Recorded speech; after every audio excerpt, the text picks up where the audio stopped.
আসসালামু আলাইকুম। সবাই কেমন আছেন? আশা করি সবাই ভালো আছেন। আমিও ভালো আছি। আজকে আমি তৈরি করতে যাচ্ছি চিকেন ফ্রাই। তো চলুন আমরা দেরি না করে শুরু করি। চিকেন ফ্রাই তৈরি করার জন্য একটা কড়াইয়ের মধ্যে সামান্য পরিমাণ তেল দিয়ে তার মধ্যে কিছু পরিমাণ পেঁয়াজ বাটা, ১ চা চামচ রসুন বাটা এবং কিছু পরিমাণ পানি দিয়ে তার মধ্যে ১ চা চামচ মরিচের গুঁড়া, ১ চা চামচ হলুদের গুঁড়া, সামান্য পরিমাণ ধনিয়ার গুঁড়া ও ১ চিমটি পরিমাণ লবণ দিয়ে তার মধ্যে চিকেনগুলো দিয়ে দিব। তারপর চিকেনগুলোকে মাখানো মশলার মধ্যে ভালো মতো নেড়েচেড়ে কষিয়ে নিব।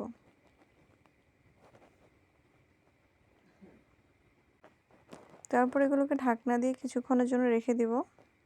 এরপর ঢাকনা তুলে এর মধ্যে কিছু পরিমাণ দুধ দিয়ে আবার ঢাকনা দিয়ে এগুলোকে সিদ্ধ হতে রেখে দেব।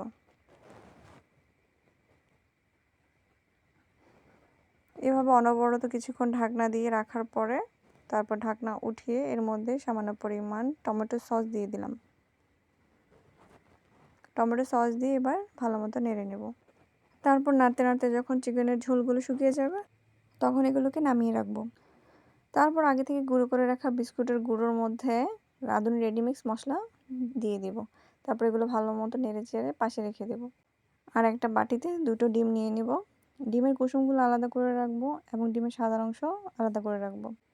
তারপর আগে থেকে কষিয়ে রাখা চিকেনগুলোকে ডিমের সাদা অংশের মধ্যে ভালো মতো চুবিয়ে নেব।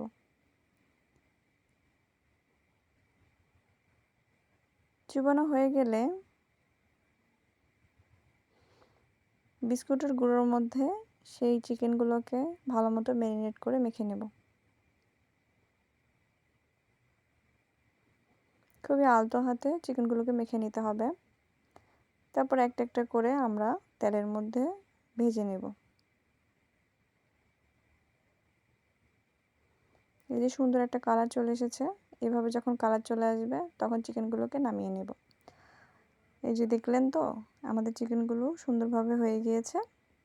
এভাবে একটা একটা করে দিয়ে তেলের মধ্যে ভেজে তারপর চিকেনগুলোকে উঠিয়ে নিতে হবে। এই যে হয়ে গেল আমাদের সুস্বাদু চিকেন ফ্রাই।